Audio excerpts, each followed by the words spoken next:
How hard, you've been everywhere in the league, how hard is it to play in Philadelphia? Their fans, there's that stadium. How hard is this visiting environment? I mean, I guess it is. I guess you said it's a tough place to play. But after a while, once you get settled into the game, you really not. It gets loud here and there, when they got a little momentum and everything. But, I mean, we just played Minnesota. It gets pretty loud there, too. Once you settle into the game, it's okay. The Giants haven't won there since 2013. It's a long time ago. You were on a Detroit team, I assume, probably hadn't won in Lambeau in years, or probably hadn't won in Minnesota in years. Does that ever get psychological with the team? When you go to a place that you haven't won in a long time? I don't really think about it. I mean, of course, you always try to change that, especially since it's playoffs. You definitely want to go in there and get a win. I think the only thing we worried about is just going in there, playing our best game of football. What do you think your future holds here? Whenever this is over, do you expect to be back next year? I'm really not even too focused on that right now. Just focus on this week. What was that like in the locker room after winning a playoff game in Minnesota? I mean, winning is fun, period. But definitely that it was a playoff game. It was nice. Had you built up any animosity for the Vikings, having played in Detroit all those years, that you took out on that block? No, I didn't even think about it. I had some good games in Minnesota though.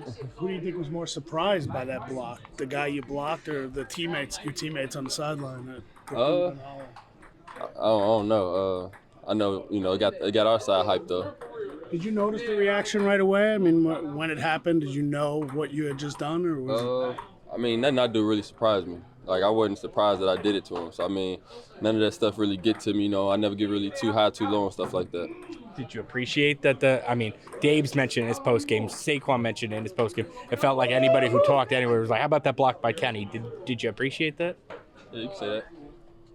You surprised the guy's mouthpiece flew out, I guess, is a better. I actually didn't notice that until I saw the video. Yeah, that was bad. Give him a little extra, to make sure he's down. Yeah. At what point did you settle into this is the reality of what your season is going to be? I mean, it is what it is. Like I said, I just got to try to stay locked in. How many plays? But I got like 4 or 5 snaps last game. Out of those 4 or 5, hopefully I'm able to just leave, my little stamp on it any little way. That's all I can really do. What did you think of Daniel's game? Oh, he played his ass off. DJ played well. We definitely gonna need that out of him. He came to play, and it showed. Is he a great quarterback, you think? Is he a great quarterback? Yeah. I'd say he's a great quarterback. He does exactly what, the coaches, ask him to do, and he do just, enough, if not even more, to help this team go. Kenny, there's probably a lot of guys who, if they were in your position, would have checked out. There's probably a lot of people who don't know you very well who were expecting that to happen.